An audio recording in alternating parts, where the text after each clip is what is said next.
En otro tema, el Comité 68 reconoció esta disculpa pública que ofreció el día de ayer el gobierno de la presidenta Claudia Sheinbaum en voz de la secretaria de Gobernación Rosa Isela Rodríguez, y también advirtieron estos integrantes del Comité 68 sobrevivientes de aquella terrible represión del 2 de octubre, que se abre la posibilidad de juzgar todavía a quienes ejercieron esta represión y continúan con vida. Vamos a escuchar primero al ingeniero Félix Hernández Gamundi, miembro del Comité 68, sobreviviente de esta masacre del 2 de octubre, al respecto. Esta mañana, la presidenta de la República, Claudia Sheinbaum, ha emitido un decreto mediante el cual pide disculpas al pueblo mexicano en nombre del Estado por las agresiones de 1968.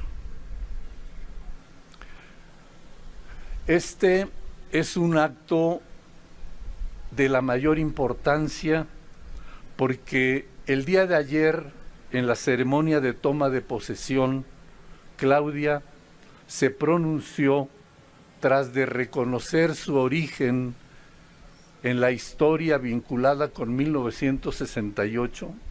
Ella se pronunció en contra de la impunidad y dijo: no va a haber impunidad en México. El día de hoy, cuando se emite este decreto,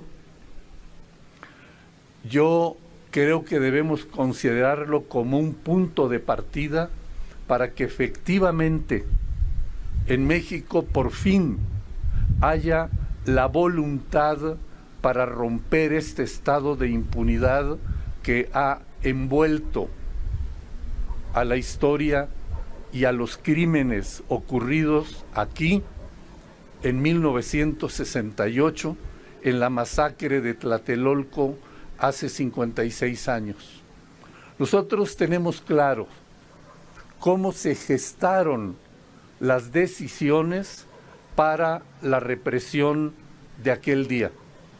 Tenemos claro que hubo autores intelectuales y autores materiales.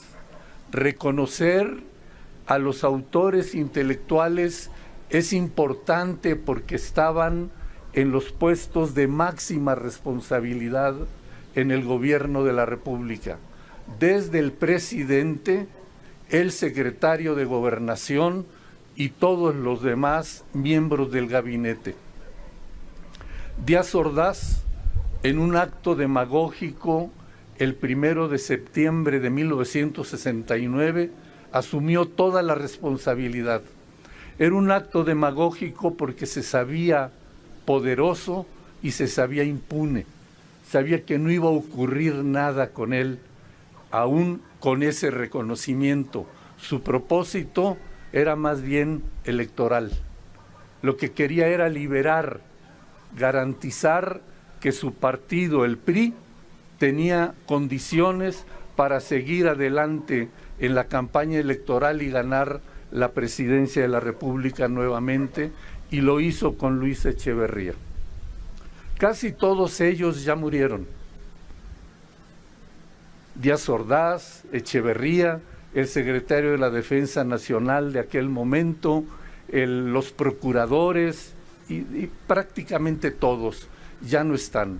Pero todavía sobreviven muchos autores materiales, muchos que intervinieron aquí. El Batallón Olimpia, que actuó desde allá, desde el tercer piso, bajando de la azotea del edificio Chihuahua, eran gente, cuando mucho, 1 o 2 años mayores que el promedio de nosotros. De suerte que muchos de ellos sobreviven. Raúl Álvarez, siendo diputado federal, hizo una investigación formidable donde detalló quiénes eran, dónde están y qué hacen los miembros del Batallón Olimpia. Y el tema no es un asunto de venganza. El tema es que la justicia tiene que actuar, y yo leo en el decreto de esta mañana ese compromiso de abrir el camino para que finalmente actúe la justicia.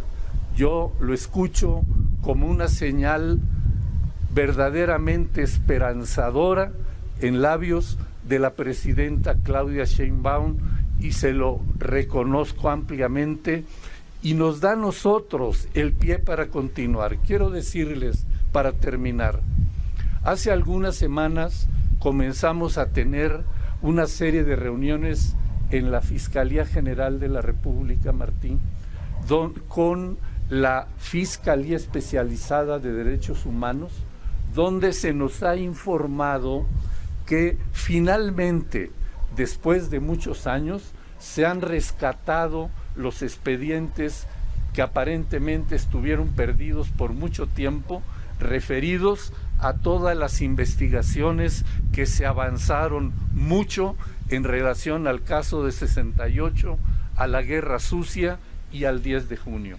Ahí está el material y nuestro planteamiento es muy simple. Adelante, se trata de crímenes de Estado, la historia, el pueblo ya juzgó. El pueblo tiene claro quiénes fueron los responsables.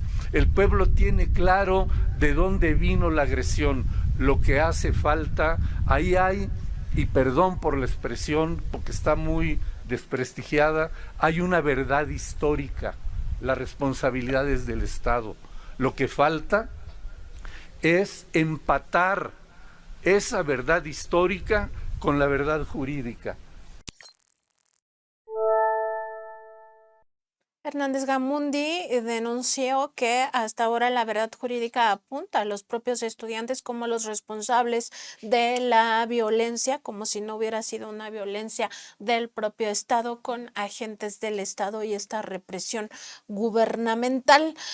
También importante pues advertir esto que señala que en estas reuniones con la Fiscalía General de la República se les ha informado que después de muchos años se rescataron expedientes y esto podría ya judicializarse para quienes aún continúan vivos. En esta misma conmemoración del 2 de octubre en la Plaza de las Tres Culturas, donde también estuvo presente el jefe de gobierno Martí Batres, pues también habló otro sobreviviente de la masacre del 2 de octubre, otro líder estudiantil y también miembro del Comité 68. Se trata de José de Jesús Martínez del Campo Castañeda, quien pues también refirió de qué se trató esa masacre del 2 de octubre. Vamos a escucharlo.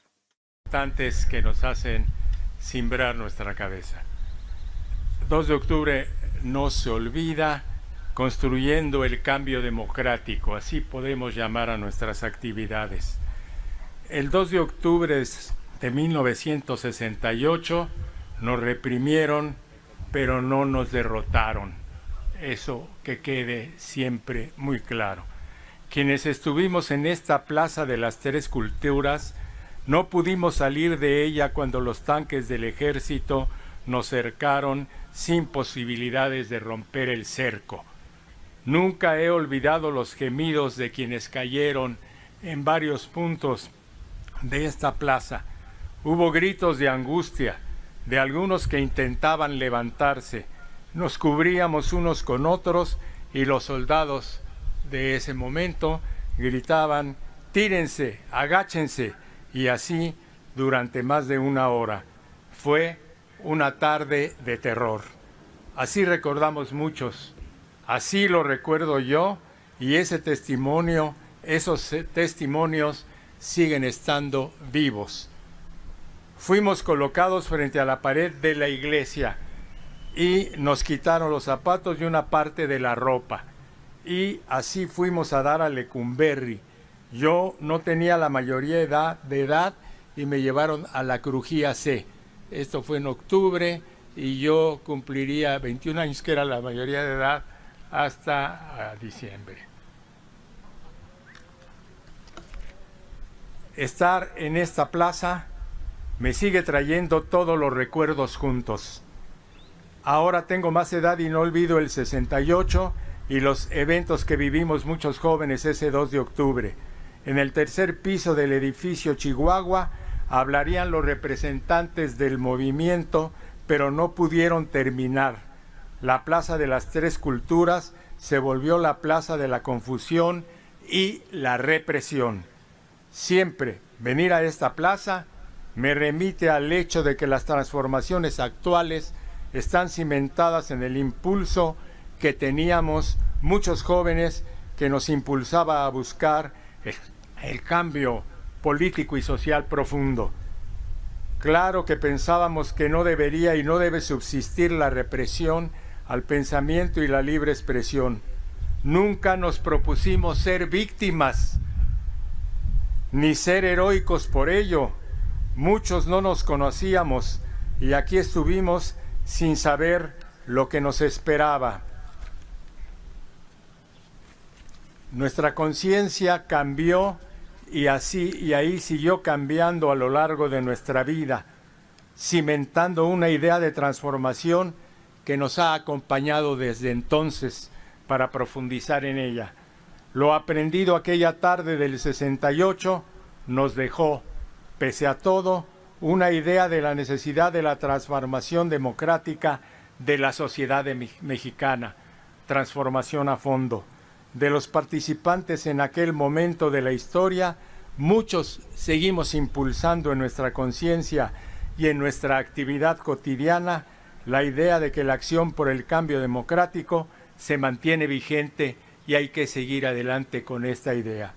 Las inquietudes políticas surgidas en el 68 se han transformado siempre positivamente y han permitido que las generaciones posteriores hayan venido construyendo una idea de un país más justo y democrático que ha avanzado hasta nuestros días.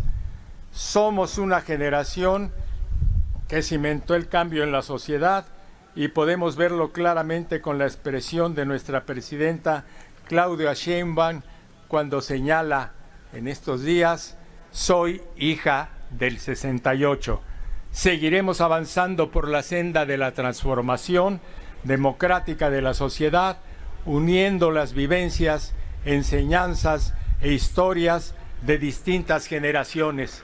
Por eso los invito a decir conmigo: 2 de octubre no se olvida. 2 de octubre no se olvida. Gracias. 2 de octubre no se olvida, ni perdón ni olvido. Lo que decía José de Jesús Martín del Campo Castañeda, pues es muy importante. Hasta la fecha, él no olvida aquellos gritos de los propios estudiantes que no iban armados, además que luchaban por un país mejor, por democracia, por libertad, que buscaban la transformación desde aquella época de nuestro querido México, y con lo que los recibió el gobierno de Gustavo Díaz Ordaz, un gobierno priista, fue con la represión brutal. Y no hay que olvidar también en esto las traiciones de la prensa al pueblo de México. Se atribuye a Televisa aquella frase de que había sido un día soleado aquel 2 de octubre, sin que se pueda corroborar que esta información es así, porque Televisa pues no ha hecho públicos sus digamos, archivos de aquella época. Además, recordar también las cabezas de los periódicos de aquella época. Excelsior, que fue el que dio, digamos, un panorama menos tergiversado o sesgado a favor del gobierno, decía: recio combate al dispersar el ejército un mitin de huelguistas. El Universal, Tlatelolco, campo de batalla. Novedades, balacera entre francotiradores y el ejército en Ciudad Tlatelolco. También El Sol de México, el objetivo: frustrar los 19 juegos, porque recordar que había pues ya planeados estos Juegos Olímpicos en México. Un diario que se llamaba Prensa Libre: recrudece violencia en México, 20 muertos. En fin, novedades, balacera entre francotiradores y el ejército en Ciudad Tlatelolco. Pues, ¿cuál balacera? O sea, fue una represión, fue una matanza, fue una masacre, un crimen de lesa humanidad. Así lo calificó ya el gobierno de Claudia Sheinbaum Pardo, y además se reconoce y se ofrece una disculpa pública a los sobrevivientes y también a los familiares de los estudiantes masacrados. Pues esa es una de las grandes traiciones de la prensa y no debemos olvidarla. El día de ayer se vivieron minutos de silencio en el Congreso de la Unión y también se recordó otras, otras masacres, entre ellas la de Ayotzinapa, porque también lo decían los miembros del Comité 68 el día de ayer, pues esto no se debe repetir, y el caso Ayotzinapa es una repetición también de esas represiones gubernamentales. Recordar que el caso Ayotzinapa ocurrió en el sexenio priista de Enrique Peña Nieto, y justamente vamos a recuperar las palabras de el diputado que dio ayer una conferencia en la Cámara de Diputados, el legislador en este momento sobreviviente, además de este caso Ayotzinapa, donde pues se recupera también la memoria de este caso. Diputado Manuel Vázquez Arellano, sobreviviente de los atroces hechos del 26 de septiembre de 2014 en Iguala, Guerrero. Vamos a escucharlo. Manuel Vázquez Arellano, diputado federal, más conocido como Omar, uno de los sobrevivientes de Ayotzinapa. Agradezco a mis amigos, amigas diputadas que estén aquí conmigo. Acaba de haber una efeméride por Ayotzinapa. En realidad fueron 3, por Tlatelolco y también por el golpe de Estado en Chile, pero finalizamos con la efeméride por Ayotzinapa. Y bueno, escuchamos la participación, las posiciones de los diversos grupos parlamentarios, y decir que nos molesta mucho que el PRI, el PAN, sobre todo ellos, que fueron quienes propiciaron el clima de impunidad que vive el país en los últimos años, y el PRI particularmente, que fue su gobierno quien desapareció a nuestros compañeros en el año 2014, y que además de desaparecerlos o de participar junto al Grupo Guerreros Unidos y algunas otras autoridades en aquel estado, en nuestro estado, pues hoy se rasguen las vestiduras y digan que el gobierno del presidente López Obrador no pudo con el paquete, cuando al final de cuentas pues fue un paquete que, vente amiga diputada, que fueron ellos pues quienes lo hicieron.